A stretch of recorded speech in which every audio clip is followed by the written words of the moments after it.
আল্লাহ রাব্বুল আলামিন কুরআনুল কারীমের এই আয়াতখানা যখন নাজিল করে দিলেন, রাসূল আরবি সাল্লাল্লাহু আলাইহি ওয়াসাল্লাম একটি দৌড় মারলেন, মায়ের কবরের পাশে দাঁড়ায়া দু চোখের পানিগুলো ছেড়ে দিয়ে কান্না শুরু করলেন।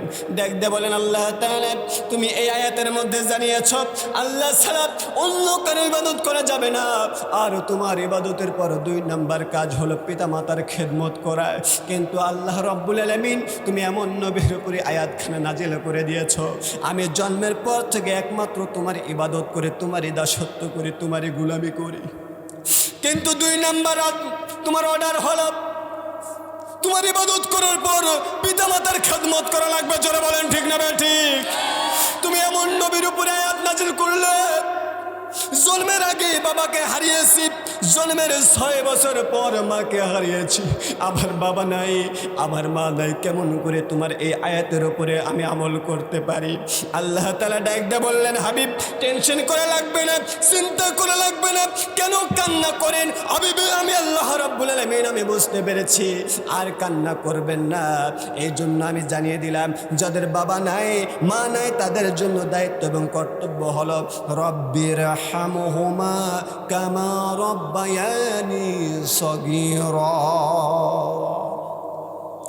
আল্লাহ তাআলা বলছেন, নবীজি আমি দোয়া শিক্ষা দিলাম, যাদের বাবা নাই মা নাই এমন কোন সন্তান যদি শুধুমাত্র রব্বির হামহুমা কামা রব্বায়ানি সগীরা বলে দোয়া করে, আমি আল্লাহ রাব্বুল আলামিন আপনাকে জানিয়ে দিলাম, আপনি উম্মতগুলোকে জানিয়ে দিন, কোন সন্তান পিতামাতার জন্য দোয়া করার সঙ্গে সঙ্গে কণ্ঠনালী দ্বারা উচ্চারিত হওয়ার আগে আগে আমি আল্লাহ তাআলা তাদের পিতামাতার আমল নামায় হাদিয়া হিসেবে দোয়াটা পৌঁছাইয়া দেই। যাদের বাবা নাই এবং মা নাই তাদের দায়িত্ব এবং কর্তব্য হলো কি? দোয়া করা। জোরে বলেন, দোয়া করা। আমার ভাইয়েরা, মুসলমান ভাইয়েরা আমার লক্ষ্য করুন, আল্লাহ নবী সাল্লাল্লাহু আলাইহি ওয়াসাল্লাম জানিয়ে দিচ্ছেন, ও আমার উম্মতেরা শোনো, শুধু এতটুকু নয়, কোন সন্তান যদি পিতামাতার কবরের পাশে দাঁড়ায় একটা বার বলে রব্বির হামহুমা কামা রব্বায়ানি সগীরা, আল্লাহর নবী বলে কোন মানুষকে যদি গোটা দুনিয়া বিক্রি করে দিলে যত টাকা পয়সা হয় সব কিছু যদি কোনো মানুষের হাতে দেওয়া হয়, ওই মানুষটা যত বড় খুশি হয়, আল্লাহর নবী বলে কোন সন্তান যখন পিতামাতার কবরের পাশে দাঁড়ায় দোয়া করে, কবরের মধ্য থেকে পিতামাতার লক্ষ লক্ষ কোটি কোটি গুণ বেশি খুশি হয়ে যায়। কথা বোঝাতে পেরেছি? রাসূলের 2 নাম্বার আদর্শ হচ্ছে পিতামাতার প্রতি ইহসান করা, পিতামাতার খেদমত করা। কিন্তু পিতামাতা যাদের নাই তাদের দায়িত্ব এবং কর্তব্য হচ্ছে পিতামাতার জন্য, জোরে বলেন, দোয়া করা। বাস, এবার 3 নাম্বার, এবার চলে আসি, এবং যাদের পিতামাতা আছে তাদের আওয়াজ। আমার ভাইরা লক্ষ্য করুন, কিন্তু পিতামাতার প্রতি ইহসান করার দরকার আছে না নাই? তাদের খেদমত করার দরকার আছে না নাই? মুসলমান ভাইয়েরা আমার লক্ষ্য করুন, অবশ্যই পিতামাতার খেদমত করা লাগবে। কিন্তু বর্তমান পৃথিবীতে লক্ষ্য করে দেখুন, সবচাইতে অবহেলিত, সবচাইতে লাঞ্ছিত হচ্ছে আজকে পিতামাতা। জোরে জোরে বলেন ঠিক না বেঠিক?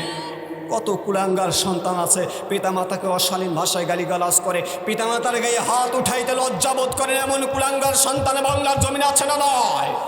আরো জোরে বলেন, আছে না নয়? এই স্পষ্ট বক্তব্য যুবক সন্তানেরা শুনে নাও, যেই সন্তান পিতামাতার গায়ে হাত উঠায়, যেই সন্তান পিতামাতাকে অশালীন ভাষায় গালিগালাজ করে, আল্লাহর কসম করে বলি, এমন সন্তান পালন করার চাইতে কুকুর পালন করা অনেক ভালো, অনেক ভালো, অনেক ভালো। জোরে বলেন ঠিক না ঠিক? যুবক ভাইয়ের রাগ করলেন আমার উপরে? রাগ করলে এইটার একটা ব্যাখ্যা দিয়ে দিই। আচ্ছা বলেন, আপনার এলাকায় কুকুর আছে তো? আপনাদের বাসায় আছে না কুকুর?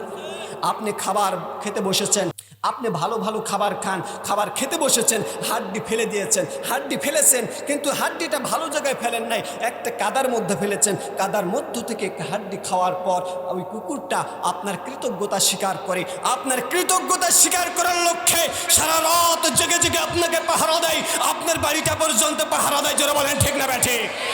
আর যে সন্তানকে পালন করতে গিয়ে নিজে মানুষের জমিতে কামলা দিয়েছেন, মানুষের কাজ করেছেন, রিক্সা চালিয়েছেন, ভ্যান চালিয়েছেন, আল্লাহর কসম করে বলি নিজের রক্ত পানি করে যে সন্তানকে মানুষ করেছেন, ওই সন্তানটা আপনার একটাবার কৃতজ্ঞতা স্বীকার করে না। জোরে বলেন ঠিক না ভাই ঠিক?